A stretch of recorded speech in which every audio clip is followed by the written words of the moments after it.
Los caballeros templarios defendieron Tierra Santa. Sus instrumentos fueron el derramamiento de sangre y la oración. Fundada en el siglo XII, esta orden de monjes guerreros fue una fuerza imbatible durante casi 200 años. Después sufrieron una espectacular caída en desgracia. Juzgados por herejía, fueron acusados de practicar extraños rituales. Sus delatores afirmaban que escupían a la cruz, adoraban una cabeza humana cortada y practicaban actos sexuales perversos. Fueron disueltos y su gran maestre fue quemado en la hoguera.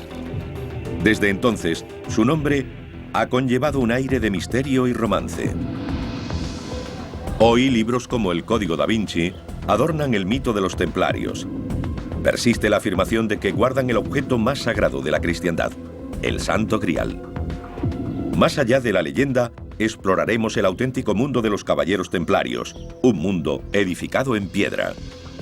Hace 800 años construyeron algunas de las mejores fortificaciones conocidas. Es fantástico. Hoy gran parte de lo que construyeron desaparece entre el paisaje. Ahora un equipo de expertos regresa a su mundo. No creo que se haya usado en siglos. Usando lo último en animación por ordenador, revelarán por primera vez en 8 siglos el mundo perdido de los caballeros templarios.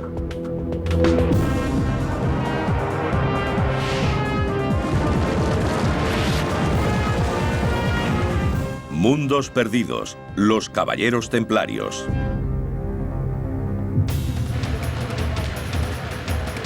En un rincón de Oriente Próximo se encuentra el mundo olvidado de los caballeros templarios.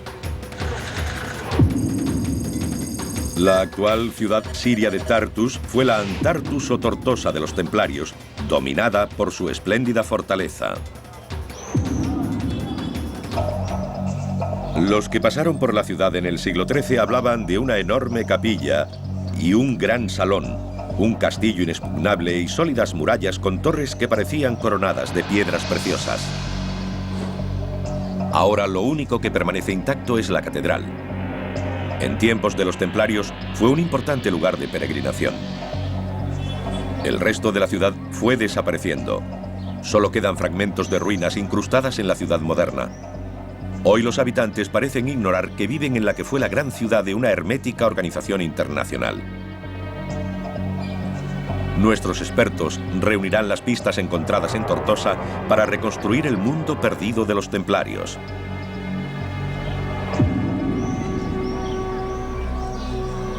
La Orden del Temple se formó en el siglo XII. Su objetivo era proteger a los peregrinos que se dirigían a Jerusalén.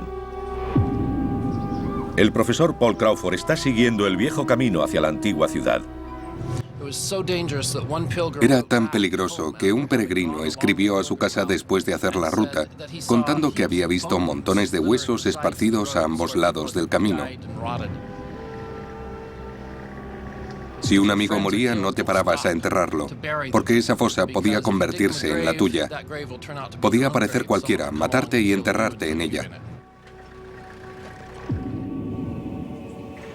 Los caballeros hacían votos de pobreza, castidad y obediencia. Ofrecían su vida para custodiar las rutas que seguían los peregrinos y se convertían en monjes guerreros. Pronto el papel de los templarios se extendió a la defensa de los territorios cristianos en Tierra Santa de los caudillos musulmanes. Los templarios representaban un nuevo concepto, la fusión de la dedicación medieval de un guerrero por un lado con la de religioso por otro. Uniéndolas apareció la figura del combatiente religioso. Este concepto de Guerra Santa era nuevo e impactante. Tortosa fue entregada a los caballeros templarios en 1152. A cambio, protegerían la ciudad y el terreno circundante de los musulmanes que querían que los pobladores cristianos abandonaran Tierra Santa. El centro de la ciudad era el castillo, regido por los monjes guerreros. David Nicol intenta encontrar las murallas del castillo para comprender cómo construyeron sus defensas.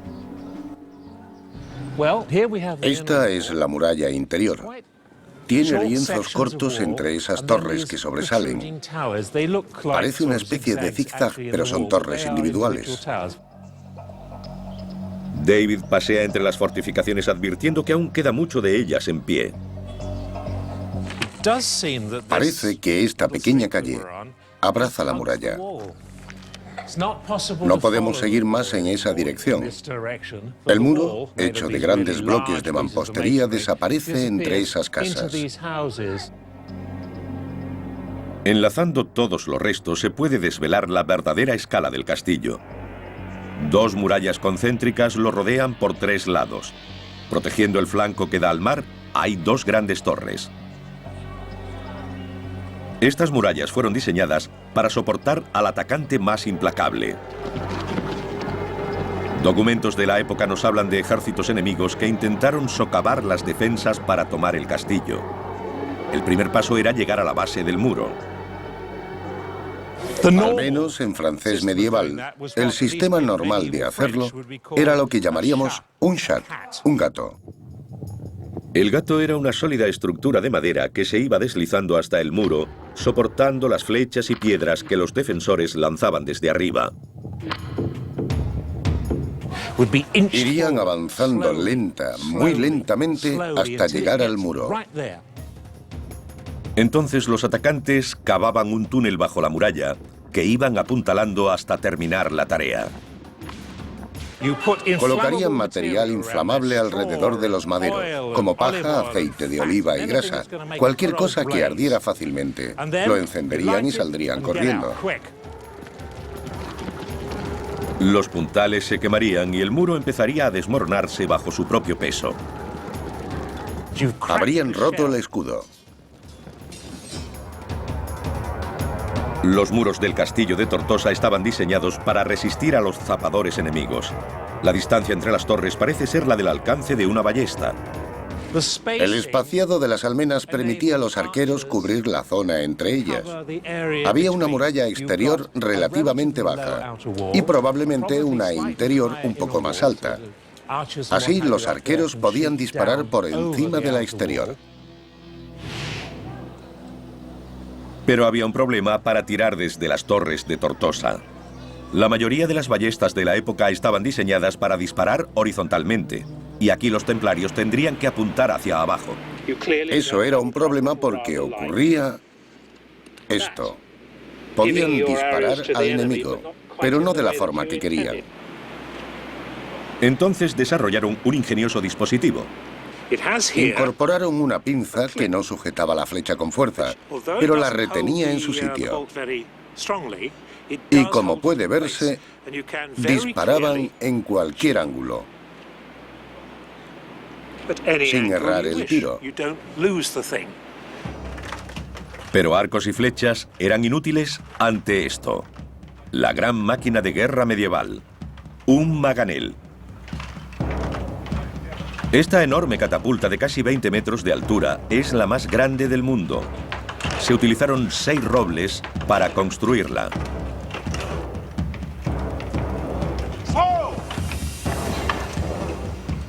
Para los templarios del interior del castillo, la visión de una máquina como esta habría sido aterradora. Pronto, piedras de 30 kilos caerían sobre la fortificación con un efecto devastador.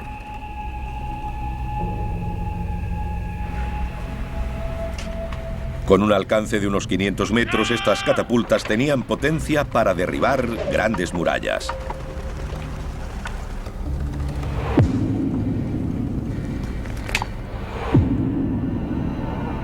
David Nicholl ha reunido todas las pistas para reconstruir las torres y murallas diseñadas para soportar el efecto de las catapultas y los zapadores. Si el enemigo abrió una brecha en el muro exterior mediante un túnel, aún quedaba otro interior que traspasar, y con un grosor de 6 metros era casi inexpugnable. Tortosa fue la puerta de entrada a una serie de fortificaciones igualmente imponentes que protegían los territorios a través de Tierra Santa.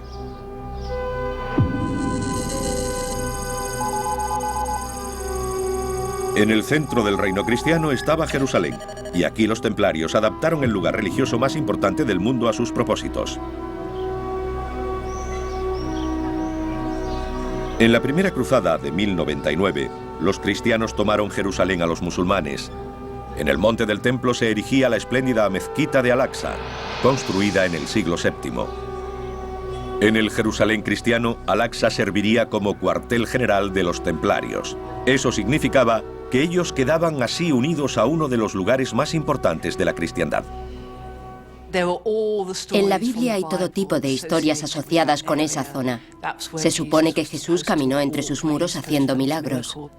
Los templarios quedaban asociados a esos hechos. La antigua mezquita fue adaptada para convertirse en centro administrativo. Bajo ella, en cámaras subterráneas, los monjes guerreros guardaban sus caballos, listos para entrar en combate y defender los santos lugares de Jerusalén. Los espléndidos arcos de los establos medían 9 metros de altura y cubrían una zona de 6.000 metros cuadrados. Las cuadras podían albergar a más de 1.000 caballos. Un visitante occidental afirmó que si se disparaba una ballesta, la flecha ni siquiera llegaría al otro extremo debido a su tamaño. Ahí se instalaron los templarios. Esta militarización de los santos lugares personificó el papel espiritual y militar de los caballeros. La defensa de la costa oriental cristiana supuso muchas vidas. En el extremo más alejado de su red había una iglesia donde se reclutaban nuevos hombres. Pero aquí los extraños rituales de los templarios estaban envueltos en el misterio.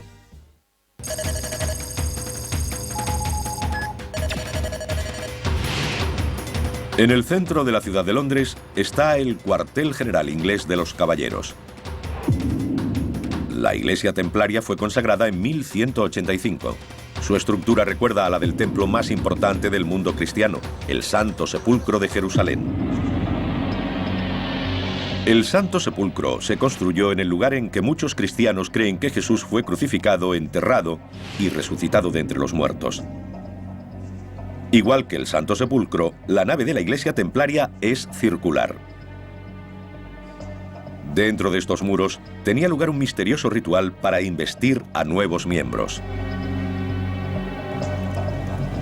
Los caballeros eran reclutados en gran número por toda Europa. Sustituían a los hombres muertos en batalla, defendiendo el reino de Jerusalén. A veces padecieron terribles bajas en combate. En 1244 murieron 312 en una batalla. Eran 348 templarios. Los nuevos miembros entraban en el templo por la puerta oeste, que después se cerraba con llave. La ceremonia era secreta. Era al amanecer, cuando el sol empezaba a salir, como si fueran a entrar en una nueva vida. Los iniciados pasaban a la nave circular entre fantasmales estatuas. Entonces comenzaba un solemne ritual. Los nuevos miembros hacían voto de pobreza, castidad y obediencia. No podían besar a las mujeres, ni siquiera a sus madres o hermanas. Como caballeros, estos hombres sufrirían por Dios y serían siervos de los templarios para siempre. El secreto de la ceremonia provocó rumores fuera de la fraternidad. Se oían cosas muy extrañas. Un caballero dice que tuvo que besar el blanco vientre sarnoso de uno de los maestros. Retrocedió ante la terrible visión. Sin embargo, no hay duda de que sus ritos de iniciación eran muy sospechosos. Los rituales secretos llevados a cabo en su interior contrastaban con la visible presencia del exterior. La iglesia fue construida como un anuncio de su causa, el reino de Jerusalén. Pronto, pobres y ricos empezaron a legar su dinero y propiedades al temple. Estas extrañas estatuas sobre el suelo de la nave representan a los donantes más generosos a la causa. Estas personas habrían sido ricos terratenientes de Inglaterra. Representarían lo mejor de la caballería inglesa de la época. Con la entrega de grandes sumas de dinero, los contribuyentes se aseguraban la gloria a los ojos de Dios. Los caballeros templarios se convirtieron en lo que hoy sería una organización multinacional y multimillonaria. Con la riqueza y las tierras que adquirieron, los templarios se convirtieron en una institución riquísima. Tenían sedes con representantes por toda la cristiandad y gozaban de confianza. Los hombres que partían a las cruzadas les confiaban el cuidado de sus riquezas. Los templarios operaban como una banca internacional. Los peregrinos podían depositar dinero en Europa y retirar sus fondos cuando llegaban a Tierra Santa. Eso reducía el riesgo de robos en el camino. Los templarios son la primera organización bancaria internacional. La ciudad de Antartus o Tortosa no era solo una importante sede templaria. Su ubicación costera proporcionaba un vínculo vital con Occidente. David Nicol ha localizado junto a la muralla del castillo el puerto donde atracaban los barcos de esta orden. Hombres, mercancías, caballos, alimentos y suministros. Prácticamente de todo era transportado por mar. Comunicaciones, mensajeros e informes que volvían a la sede central de los templarios mantenían a todos informados de lo que ocurría en esta parte del mundo. Ahora podemos saber cómo pudo ser el puerto de Tortosa en época templaria. Hace 800 años el mar habría chocado contra los muros del castillo, permitiendo que hombres y mercancías pudieran ser descargados en la ciudad. Estos muros encerraban una zona ahora llena de casas modernas. Ocultan lo que en su día fueron magníficos edificios medievales. Las fuentes contemporáneas nos cuentan que los templarios adinerados construyeron aquí una gran sala y habrían ideado en ella planes de batalla y tácticas mientras defendían el territorio circundante. Paul Crawford está buscando los restos del edificio templario oculto por esta serie de casas. Sería magnífico ver lo que hay detrás de estas casas ahora.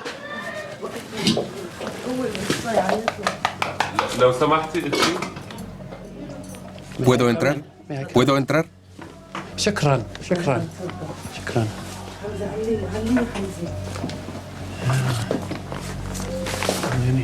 Ya estoy dentro. A ver si puedo subir. Han construido sus casas sobre partes del gran salón. Dios mío, es fantástico.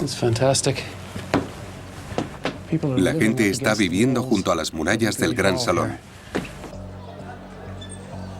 En las bóvedas hay pruebas del estilo gótico usado por los templarios. Los caballeros construyeron los arcos abovedados del gran salón con piedras en forma de cuña. La clave se mantenía en el centro por la presión de las piezas vecinas. La piedra clave es el elemento fundamental para soportar el peso en una estructura así. Sin ella, el arco se derrumbaría. El peso es dirigido a fuertes puntos de apoyo en la base de los arcos. Si seguimos las líneas de la bóveda hacia abajo, deberíamos encontrar el punto en algún lugar. Y debería estar aquí. Vamos a intentarlo. A ver. Aquí está, decorado. Es precioso. Hay que imaginarse mirándolo desde abajo a 6 metros. Es fantástico. Ahora podemos revelar la magnificencia del gran salón. Hace 8 siglos bulliría de actividad mientras los templarios conspiraban contra el gran caudillo musulmán Saladino. En el suelo, quizá habría largas mesas con caballeros planeando sus estrategias. En 1188, quizá entró un mensajero avisando de la llegada de Saladino. Todos habrían saltado de sus asientos para dirigirse a sus puestos. Los monjes guerreros cogerían sus armas y lucharían hasta la muerte para defender Tortosa de su enemigo.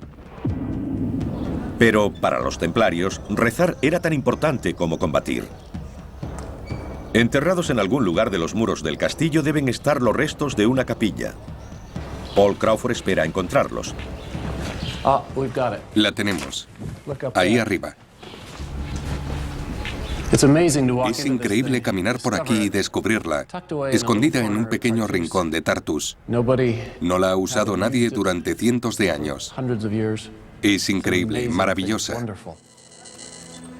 La capilla templaria se sigue usando, pero como casa. La gente ha construido casas en su interior. Es como si hubieran ido añadiendo nidos de avispa en un granero abandonado. Estos edificios ocultan el verdadero tamaño de la capilla. Siglos de escombros han elevado 5 metros el nivel del suelo, como muestra la posición de estas ventanas. Ahora podemos revelar la verdadera magnificencia de la capilla templaria. Habría sido enorme. 25 metros de largo, 10 de ancho y 15 de alto. La escala y esplendor del edificio nos indica la crucial importancia de la oración para los caballeros templarios. En el núcleo del castillo estaba la Torre del Homenaje. Esta sólida torre de piedra habría sido el centro neurálgico militar de la fortaleza. Dominaba toda la ciudad. Hoy la Torre del Homenaje ha quedado oscurecida por más de 800 años de conflictos y cambios. El historiador militar David Nicholl cree que ha localizado sus restos. Pero lo que hay en el interior lleva siglos oculto y está a punto de descubrirlo. Este es el centro de la vieja torre. Es muy difícil caminar por aquí. Está sin tocar. No se ha usado en siglos. Hay una puerta. David se ha tropezado con el santuario interior de la torre. Si la ciudad fuera atacada, este habría sido el último bastión. Aquí puede haber pistas de cómo sobrevivieron durante los asedios. Por el sonido está llena de agua. Da un poco de miedo. Hace eco y hay escalones que llevan hasta el agua. Es escalofriante. Hace un descubrimiento asombroso. Una cisterna que sigue llena de agua siglos después de marcharse los templarios. ¿Qué profundidad tendrá? Bastante. No pienso meterme ahí. Ante un asedio, los caballeros podrían haber permanecido en la torre durante semanas. La cisterna sería un suministro esencial de agua. A continuación, hay otra cámara. La calidad de la construcción es asombrosa incluso en las profundidades de la Torre del Homenaje. Está muy bien hecha. Miren esa ventana. Cualquiera se sentiría orgulloso de encontrar eso en alguna de nuestras parroquias. Este era el depósito de armas. En lo alto hay un pequeño orificio de acceso. Una trampilla secreta habría proporcionado a los templarios espadas, escudos y ballestas. La cisterna y el depósito de armas de la Torre del Homenaje representaban la última línea de defensa de los templarios. En 1188, su gran enemigo, Saladino, atacó Tortosa. La ciudad y sus murallas cayeron, pero la torre, con sus muros de 5 metros de espesor, permaneció en pie, un testimonio de su construcción y diseño. Ahora, por primera vez, el equipo de historiadores ha redescubierto la perdida ciudad templaria de Tortosa y la ha devuelto a la vida. Al redescubrir la Tortosa templaria con el castillo y la capilla tan cerca uno de la otra, comprendemos el papel dual de guerreros y monjes. Desde Tortosa se irradiaba el poder a una red de castillos y ciudades cristianas por toda Tierra Santa. Pero el sostén de la red no es un castillo, sino una iglesia fortificada. Dentro de este edificio los templarios habrían llevado a cabo el ritual de la veneración de reliquias, partes del cuerpo de los santos.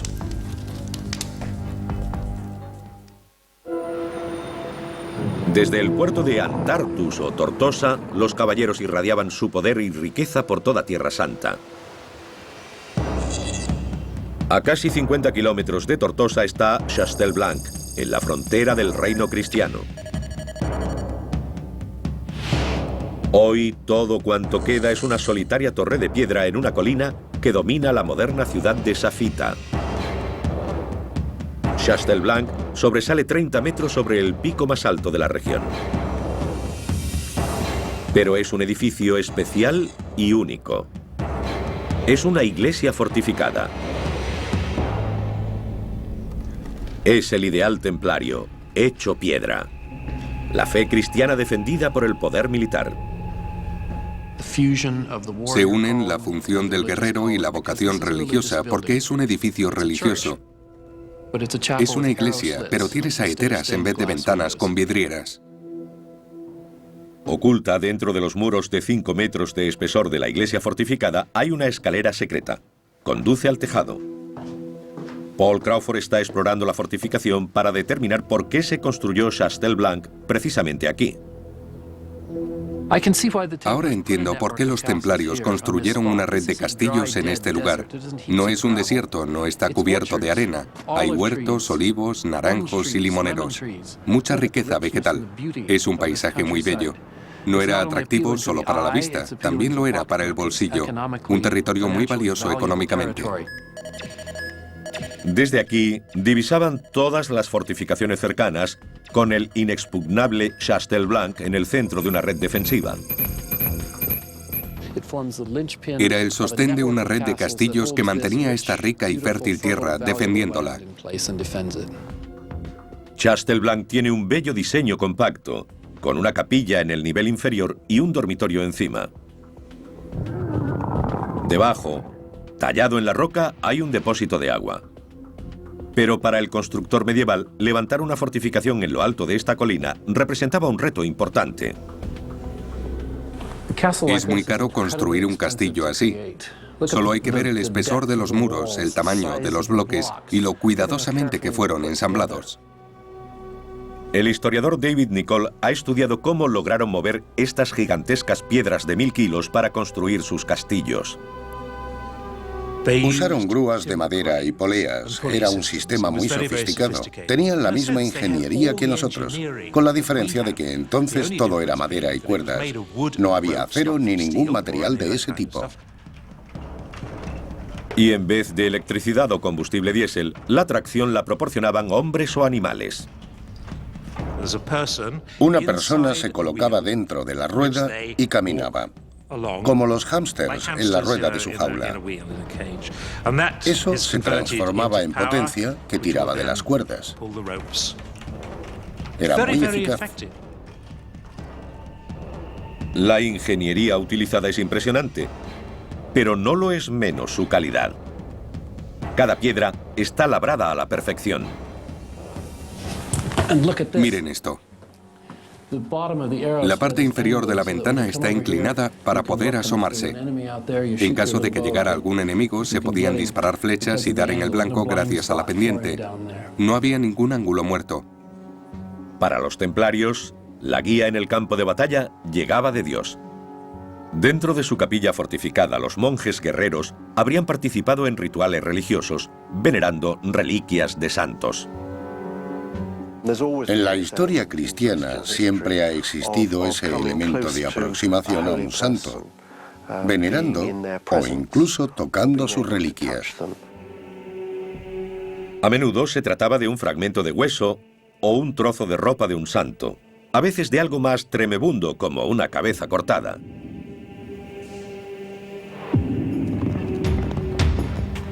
Las reliquias eran tan importantes para los templarios que las llevaban al combate para conseguir la orientación divina. Pero las reliquias más ansiadas eran las del propio Jesucristo. No tenemos reliquias de nuestro Señor, porque ascendió a los cielos. Nos hemos aferrado a las cosas más cercanas a Él. Para muchos, la copa de la última cena tiene un gran significado. Esa copa, el Santo Grial, ha sido durante siglos objeto de mitología. Se dice que los templarios, en su búsqueda de reliquias, desenterraron el Santo Grial en el monte del templo. Se convirtió en su posesión más sagrada, que defendían con su propia vida. Pero hay pocas pruebas de que esta leyenda sea cierta. Fue invención de un escritor francés del siglo XII llamado Chrétien de Troyes. Los templarios nunca podrían haber obtenido el Santo Grial, que se remonta a los tiempos de Cristo. En la Edad Media hubo gente a la que hoy llamaríamos escritores de ciencia ficción, a los que se les ocurrió relacionar la idea del Santo Grial con la de los templarios. Vincular a los misteriosos templarios con el gran icono de la cristiandad fue la suprema fantasía medieval. El problema es que tomó vida propia, continuó creciendo y ahora la gente lo cree, pero todo es fantasía. Borrando los asentamientos modernos, podemos ver Chastelblanc como los templarios lo habrían conocido. En lo alto de esta abrupta colina, protegida por dos murallas concéntricas, la iglesia fortificada estaba extraordinariamente protegida. Este elemento central de la red unía la sede de Tortosa con el resto de las defensas cristianas. Pero a 40 kilómetros está el mejor de los castillos, Crac de Chevalier, construido para soportar el más brutal de los ataques.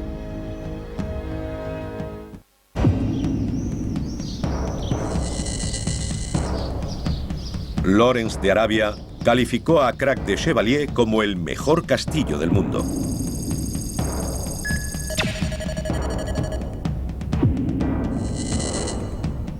Con muros exteriores de 30 metros de grosor y 7 torres de 9 metros de diámetro, este castillo era prácticamente inexpugnable. La fortaleza fue construida por los caballeros hospitalarios, compañeros y rivales de los templarios. Su emplazamiento es crucial. Defiende la ruta comercial más importante de la región. Allí hay un gran valle con la carretera principal. Lo es ahora y lo fue en la Edad Media, uniendo la costa con las ciudades del interior, que en el período de las cruzadas fueron los centros del poder islámico. La costa era el centro del poder de los cruzados. Hospitalarios y templarios unieron fuerzas para defender este importante territorio. Era una enorme operación militar y David Nicholl pretende descubrir cómo operaban los caballeros. Los caballos eran esenciales para los templarios, pero estabularlos era una ardua tarea. El primero de dos establos. Este es el más pequeño y es muy grande. Estos magníficos edificios abovedados podían albergar más de 1000 caballos. Desde aquí podían partir al combate en cuestión de minutos. Se consumían de impaciencia. Estarían tan deseosos como sus jinetes de salir y entrar en acción.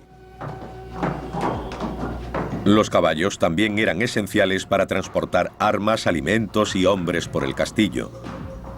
Los diseñadores de Crac de Chevalier tuvieron que encontrar un modo de permitir que los animales se desplazaran por las pronunciadas pendientes de la fortaleza. Solucionaron el problema construyendo los pasadizos con amplios escalones de poca altura en vez de rampas. Con estos escalones casi planos, se reducía la inclinación y se facilitaba la labor a los animales. Había humedad. Se podía resbalar. Y con tantos animales, lo normal es que hubiera muchos excrementos.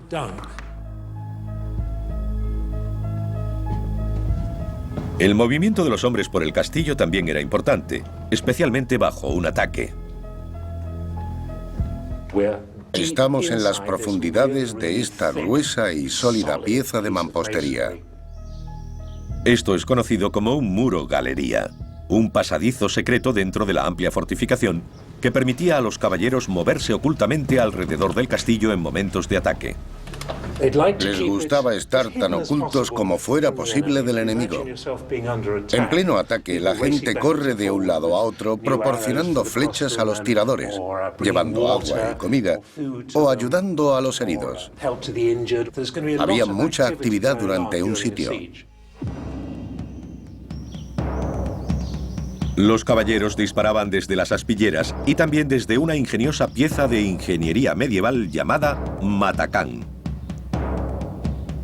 El matacán sobresalía de los muros del castillo. Era una astuta medida antizapadores.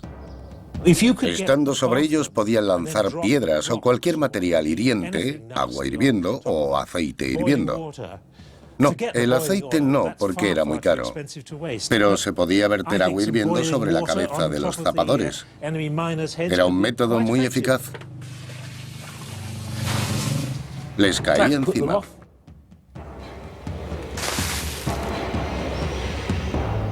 Pero el mejor ejemplo de la ingeniería militar de Crac de Chevalier es el gran muro inclinado que rodea a la torre del homenaje.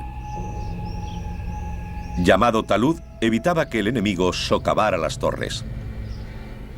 La idea es que si lograban penetrar ahí, se les vendría encima. A pesar de la red de fortificaciones, en 1187 las cosas se estaban volviendo en contra de los templarios. Su gran enemigo, Saladino, barría Tierra Santa, ocupando una tras otra las ciudades cristianas. Al final, capturó Jerusalén. A los pocos meses, su ejército llegaba a las puertas de Tortosa, la base militar de los templarios. La ciudad cayó, pero los caballeros lograron refugiarse en el castillo. Tenían que reagruparse y decidieron reconstruir sus fortificaciones. David Nicol está buscando pistas de cómo lograron reforzar Tortosa. Esa línea diagonal es una buena pista. Podemos decir, con cierto fundamento, que marca la línea del talud que rodeaba la base de esta torre. Este talud indica que Tortosa resistiría el ataque de un enemigo que intentara socavar sus muros. Dentro, David hace otro descubrimiento.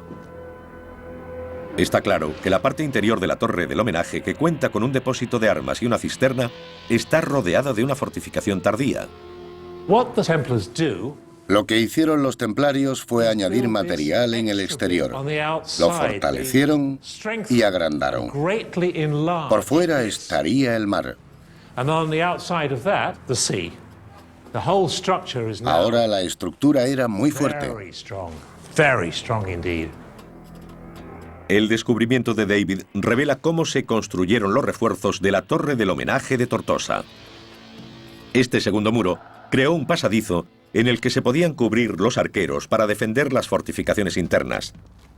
Con el talud añadido, la torre del homenaje dentro del castillo de Tortosa era inexpugnable. Pero a pesar de las fortificaciones, los templarios fueron incapaces de resistir la marea de fuerzas musulmanas que querían expulsarlos de Tierra Santa. A finales del siglo XIII habían caído todos sus castillos excepto Tortosa. Pero sin su red de fortalezas, los caballeros estaban condenados. Dándose cuenta de que todo estaba perdido, se retiraron a una pequeña isla a 1 kilómetro de Tortosa. Su riqueza, secreto y brutalidad estaban a punto de volverse contra ellos. En 1291, los templarios habían fracasado en su misión de defender los territorios cristianos de Tierra Santa. Habían caído sus aparentemente inexpugnables fortalezas. Los templarios se vieron empujados a la costa hasta Tortosa, el único castillo que les quedaba. Pero sin su red, también este estaría condenado a caer. Solo les quedaba la opción de la huida. Tortosa ya era inútil, no se podía defender.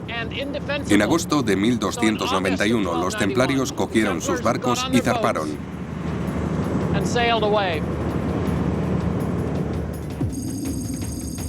Zarparon hacia la isla de Chipre. Era una base segura donde reagruparse y lanzar un ataque para recuperar Tortosa y su red de fortificaciones.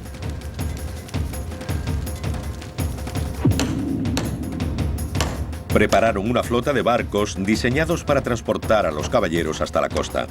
Los caballos serían esenciales para este nuevo asalto, y los barcos podían cargar hasta 30 animales cada uno. Pero el viaje por mar desde Chipre hasta Tortosa es de más de 150 kilómetros. Transportar caballos a esta distancia sería todo un reto. Los caballos se mareaban igual que los humanos, pero a diferencia de las personas, los caballos no saben vomitar, y eso es un problema. Lanzar un ataque con caballos enfermos sería desastroso. Los templarios necesitaban hacer una escala para recuperar a sus animales. A 1 kilómetro de la costa de Tortosa está la isla de Ruad. En Ruad podrían desembarcar los caballos y descansar. Después volverlos a cargar en el barco y llevarlos a la costa. Así estarían en buenas condiciones para el ataque. En 1300, los templarios partieron hacia la isla de Ruad con una guarnición de 120 caballeros y 500 arqueros, listos para actuar. Volvieron con la idea de usar la isla como cabeza de playa, recuperar Tortosa y después el resto. El único territorio de Tierra Santa en poder aún de los templarios era Ruad, una isla de menos de 1 kilómetro de longitud. Lo habían perdido todo. La línea costera que hemos visto antes, la ciudad de Tortosa, la catedral, Crac de Chevalier, Chastel-Rousse, Chastel-Blanc, todas las grandes fortificaciones del interior habían caído y sus posesiones habían quedado reducidas a una isla solo un poco más grande que la ciudad de Tortosa. Pero en 1302 las cosas empeoraron para los templarios. Una fuerza musulmana descubrió la presencia de una guarnición en Ruad que amenazaba sus territorios y lanzaron un ataque anfibio. Establecieron contacto en 2 puntos de la isla, atacaron a los templarios y a su infantería, obligaron a los caballeros a retirarse a una fortaleza, posiblemente esta en un extremo de la isla, y los separaron de la infantería. Hubo una lucha puerta a puerta por los angostos callejones de la isla. Dándose cuenta de que no había nada que hacer, los templarios se rindieron. Su último bastión había caído en manos de su enemigo. La era de los templarios como defensores de Tierra Santa había llegado a su fin. Ahora tenían que rendir cuentas en Europa. Su vocación era defender los lugares santos y habían fracasado.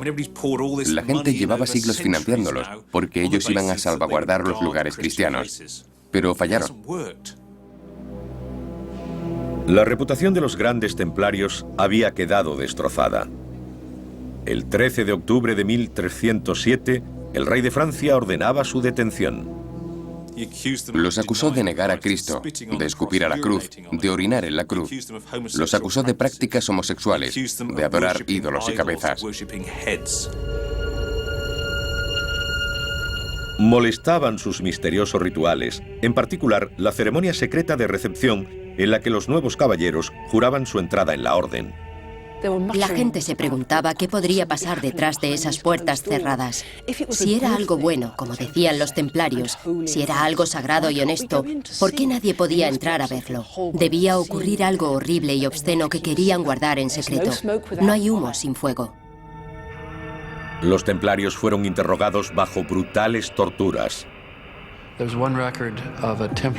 A un sacerdote templario le pusieron los pies sobre el fuego y le quemaron las plantas hasta que se le cayeron los huesos. Otros templarios fueron colgados del techo de mazmorras con pesos atados a los pies o incluso a sus testículos. Aquellos hombres rotos confesaron desde la adoración de ídolos hasta la sodomía. Sabemos que se puede hacer sufrir a un hombre hasta el punto de hacerle confesar cualquier cosa. Eso hace que los historiadores sospechen que los cargos contra los templarios no fueron ciertos. En marzo de 1314 los templarios fueron encontrados culpables en su totalidad. El gran maestre fue quemado en la hoguera y se disolvió la orden. Cuando una organización tan grande y poderosa como esta cae, es inevitable que haya teorías de conspiración. El mito más perdurable ha sido el del Santo Grial, y su búsqueda por parte de los templarios ha cautivado la imaginación occidental más que ninguna otra leyenda. En el juicio y los interrogatorios no se mencionaba este hecho. Si los templarios lo hubieran tenido en su poder, habría salido a la luz, pero no se menciona en ningún momento. La destrucción de sus documentos en el siglo XVI por los invasores turcos ha generado un halo de misterio alrededor de los caballeros templarios. La obsesión de los templarios por el secreto, su interés por las reliquias y rituales arcanos, hacen que ellos fueran su peor enemigo. Pasaron de héroes de la cristiandad a reos culpables. Hoy todos conocemos a los templarios por la mística que los rodea. Pero sus construcciones defendieron Tierra Santa durante casi 200 años. Ahora van desapareciendo lentamente en el entorno y parece que el estatus mítico de los templarios sobrevivirá a su mundo perdido.